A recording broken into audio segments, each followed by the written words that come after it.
বন্ধুরা, বাংলাদেশের হাওয়া বেরিয়ে গেছে। মানে টায়ারটি ঠিক ফুটো হয়নি, কিন্তু হাওয়া বেরিয়ে গেছে। কি করে বেরোলো?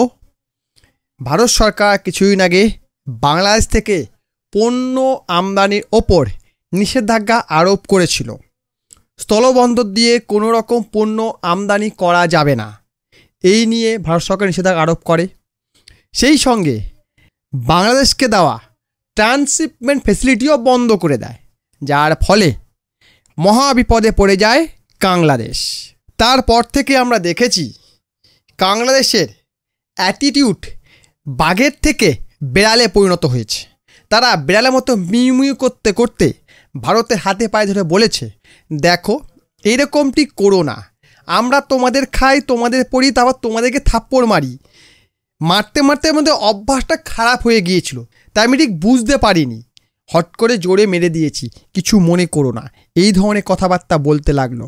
তখন ভারত সরকার ডিসাইড করলো যে না, একটু এদিকে সুযোগ দেওয়া যেতে পারে। সেই সময় কি করলো ভারত সরকার? বলল হিলি স্থলবন্দর এবং বেনাপোল বন্দর দিয়ে কিছু পরিমাণ পণ্য বাংলাদেশ থেকে আনা যেতেই পারে। আর এই খবরটা শোনা মাত্রই, মানে জুলাই থেকে এটা অনুমতি দেওয়া সম্ভবত হয়েছে, আর এই খবরটা শোনা মাত্রই বাংলাদেশের ব্যবসায়ীরা আনন্দের চোটে পাগলের মতো অবস্থা হয়ে গেছে। কারণ এতদিন বাংলাদেশ প্রতিদিন গড়ে 600 ট্রাক যেত, মানে এখান থেকে 600 ট্রাক যেত, কারণ ওখান থেকে 250 ট্রাক আসতো, এরকম ব্যাপারটা ছিল। কিন্তু বিগত কয়েক মাস ধরে ভারত থেকে 600 জায়গায় 500 ট্রাক যাচ্ছে, মানে কিছু পরিমাণ পণ্য কম যাচ্ছে, কিন্তু বাংলাদেশ থেকে 100 ট্রাকও আসছে না। যার ফলে ওখানকার বাংলাদেশি ব্যবসায়ীরা, বিশেষ করে যারা পাট শিল্প এবং যারা কাপড় বেচে, মানে গার্মেন্টসে যারা টুকটাক মাল বিক্রি করে, সেই সকল মালগুলো বড্ড ফাপড়ে পড়ে গেছে।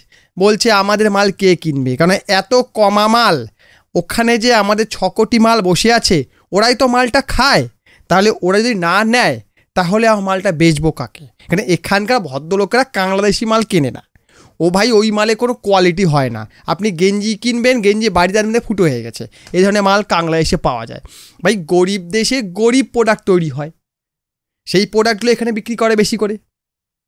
আর এখানে যে 6 কোটি মাল বসে আছে, সেই মালগুলো কি করে, এখানে বসে আছে, অথচ বাংলাদেশি প্রোডাক্ট খাবে, বাংলাদেশি প্রোডাক্ট পড়বে, সেখানে বাংলাদেশি মালটা কেনে।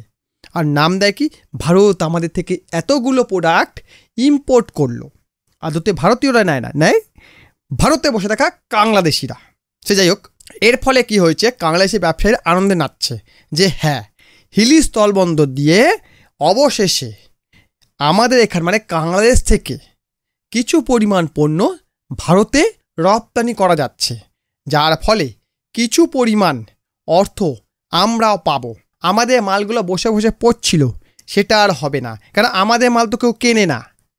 এখনই বললাম 6 কোটি বাংলাদেশি এখানে পড়ে আছে, সেই 6 কোটি মালই তো ওগুলো খায়। আর বাংলাদেশে কত মাল আসে জানেন? অনলি 1.75 বিলিয়ন, মানে $1750 মিলিয়ন প্রোডাক্ট এখানে আসে। আর এখান থেকে যায় কত? প্রায় 13.5 বিলিয়ন, মানে প্রায় 13,500 মিলিয়ন ডলারের পণ্য এখান থেকে ওখানে যায়। আর এই খবরটা যেই বাংলাদেশের মধ্যে স্প্রেড হয়েছে, তখন থেকে ওখানকার ব্যবসায়ীদের মধ্যে আনন্দে খুশির হাওয়া বইতে শুরু করে দিয়েছে যে হ্যাঁ, অবশেষে ভারতে আমাদের মাল যাবে। তাহলে বুঝতেই পারছেন যে ভারত একটা নাইট টাইট দিতেই পুরো বাংলাদেশের হাওয়া টাইটায় ফিস হয়ে গেছে। তবু শালারা মুখে বড় বড় পাতেলা মারবে, কারণ কিছুদিন আগেই মালগা বলছিল বাংলাদেশ হলো পৃথিবীর সবচেয়ে বড় বাজার, তাই আমাদের অন্য বাজার খুঁজে যেতে হবে না। হ্যাঁ রে ভাই, তোদের ওখানে পাবলিক আছে, কিন্তু পাবলিকের পরে টাকা নাই। মানে পিপিপিতে তোদের পাবলিকের অবস্থা তথই বচ। তোদের দেশের পাবলিকরা বিদেশে যায় কেন বল দেখি? চুরি ডাকাতি করতে, কেন স্কিল তো কিছু নাই। তোদের দেশের পাবলিকের কোনো স্কিল নাই, তারা বাইরে যায় চুরি ডাকাতি করে, ছিনতাই করে, সেই টাকা এখানে আনতে গিয়ে ধরাও পড়ে, পাছায় লাথিও খায়। এরকম বহু ঘটনা ঘটছে ইদানিং, আমরা দেখতেই পাচ্ছি যে সৌদি, কখনো কাতার, কখনো কুয়েত, কখনো মালয়েশিয়া, কখনো যে যা পাচ্ছে বাংলাদেশ খাদাচ্ছে। মানে কাংলা খাদাও, বিশ্ব থেকে কাংলা খাদাও প্রোগ্রাম শুরু হয়েছে, কাংলা খাদাও ইনিশিয়েটিভ। আবার কিছুদিন আগে এই মালগুলোই বলছিল আমরা ভারতের সঙ্গে কোনো রকম ব্যবসা করবো না, বয়কট ইন্ডিয়ান প্রোডাক্ট, ভারতীয় মাল আমরা কিনবো না, ভারতকে কোনো মাল আমরা বেচবো না। মানে পাট জাতীয় বস্তু ভারতে বিক্রি হতো, বাংলাদেশের মেন এখানেই ইম্পোর্ট হতো, এখান থেকে বহু চাল ওখানে যেত, গম যেত, কাংড়া বলল কি, আমরা ভাই কিনবো না, আমরা ভাই বেচবো না, ভারতের সঙ্গে সমস্ত সম্পর্ক কাট। কয়েক মাসের মধ্যে হাওয়া বেরিয়ে গেছে। কিছুই না, এখনো 1 বছরও পূর্ণ হয়নি, আগস্ট মাস এখনো আসেনি, তার আগেই হাওয়া বেরিয়ে গেছে। এই হচ্ছে বাংলাদেশি, যাদের 2 মিনিটে পড়ে যায়। যারা কিছুদিন আগে বলছিল ভারতের মার্কেট অ্যাক্সেস দরকার নেই, এখন তারাই হাতে পায়ে ধরে তাদের মাল যাতে ভারত কিনে নেয় তার জন্য কাকুতি মিনতি করছে। এই হচ্ছে বাংলাদেশ, যাদের মুখেই বড় বড় বাতেলা, কাজে বেলায় কিছু নাই। ভিডিও ভালো লাইক করুন, কমেন্ট করুন, শেয়ার করুন, চ্যানেলটি সাবস্ক্রাইব করুন। ভিডিও দেখার জন্য অসংখ্য ধন্যবাদ।